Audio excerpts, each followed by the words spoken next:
berjumpa lagi dalam channel Klavo Sukacita. Dari tempat ini saya hendak ingin membagikan kebenaran firman Tuhan bagi kita. Firman Tuhan bagi kita terdapat dalam kitab Kudus Perjanjian Baru, yaitu kitab Injil Yohanes pasal 15 ayatnya yang ke-8. Sekali lagi firman Tuhan bagi kita terdapat dalam kitab Kudus Perjanjian Baru, yaitu kitab Injil Yohanes pasal 15 ayatnya yang ke-8. Oleh sebab itu mari kita tunduk kepala dan kita bersatu di dalam doa. Kita berdoa. Sebelum kami membaca dan merenungkan kebenaran firman-Mu ya Tuhan,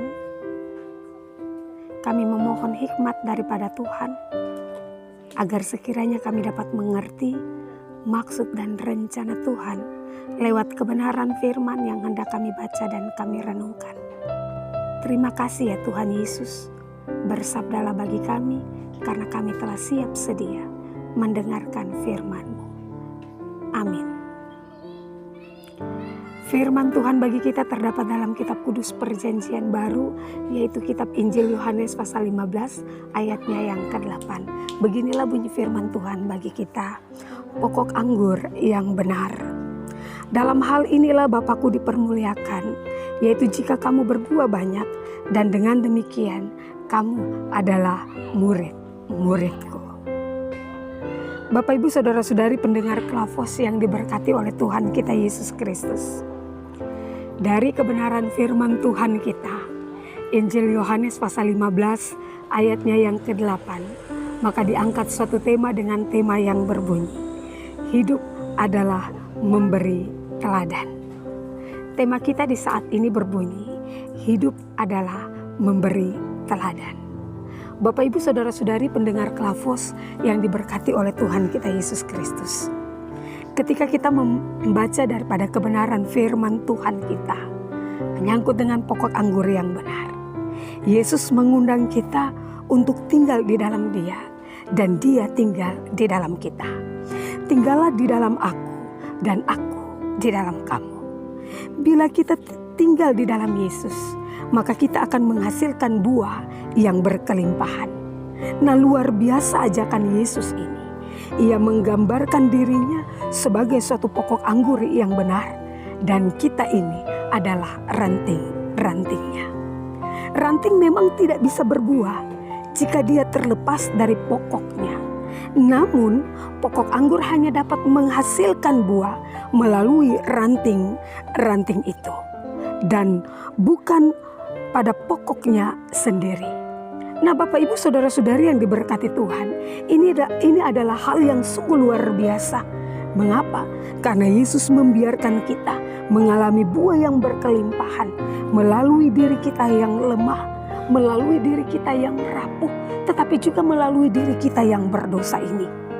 Yesus juga menegaskan bahwa bila kita tinggal di dalam Dia dan Dia tinggal di dalam kita, apapun yang kita minta kepada Bapa, ini pasti akan diberikan, ini pasti akan dikabulkan kepada Bapak Ibu dan saya.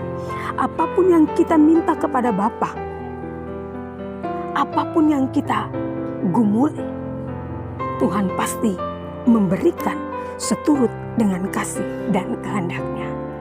Namun Bapak Ibu yang diberkati Tuhan, kunci utamanya adalah iman dan harapan.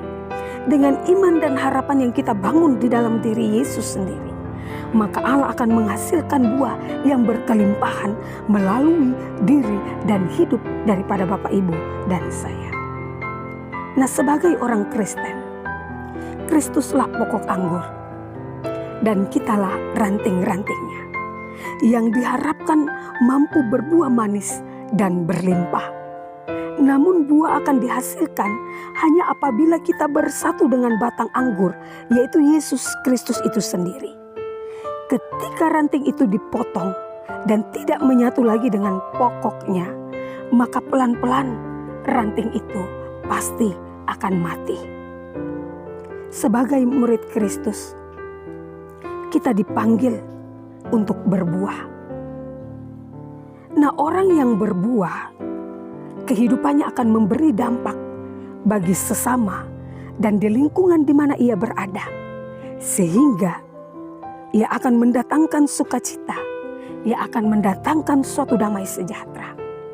Dan buah itu akan dihasilkan kalau kita dengan cara tertentu bersatu dengan Yesus Kristus itu sendiri. Tanpa persatuan dengan Kristus, tanpa kedekatan kita dengan Kristus, tanpa relasi pribadi kita dengan Tuhan, maka kita akan menjadi kering, kita akan menjadi mati. Oleh sebab itu Bapak Ibu yang diberkati Tuhan, responilah panggilan Tuhan, terimalah anugerah karunia dari Tuhan, dan hiduplah dalam suatu pertobatan yang sungguh. Jadilah teladan dan berkat dimanapun Bapak Ibu dan saya berada. Jika kita hanya tampak rohani di gereja saja, setelah itu dalam kehidupan kita tidak memberi buah, kita tidak dapat menghasilkan berkat, maka sesungguhnya kita tidak dapat layak disebut sebagai murid-murid Kristus. Kalau kita menjadi perseteru dengan orang lain, kalau kita menjadi suatu perdendaman dengan orang lain, bagaimana kita dapat disebut sebagai murid-murid Kristus? Nah, oleh sebab itu Bapak Ibu yang diberkati Tuhan, sebagai ranting-ranting itu kita harus berbuah di dalamnya. Jika kita rindu dikenal sebagai murid Kristus yang sejati, tidak ada pilihan lain bagi Bapak Ibu dan saya selain kita harus berubah, selain kita harus berbuah, dan juga kita harus menjadi teladan bagi banyak orang. Sehingga dalam hal inilah Bapakku dipermuliakan. Kiranya Tuhan menolong Bapak Ibu dan saya untuk kita mau terus diberkati. Kita mau terus menjadi berbuah bagi banyak orang. Sehingga nama Tuhan terus dipermuliakan. Amin. Mari kita berdoa. Dalam hidup dan kehidupan kami sebagai anak-anak-Mu ya Tuhan, kerinduan kami untuk menjadi berkat bagi banyak orang.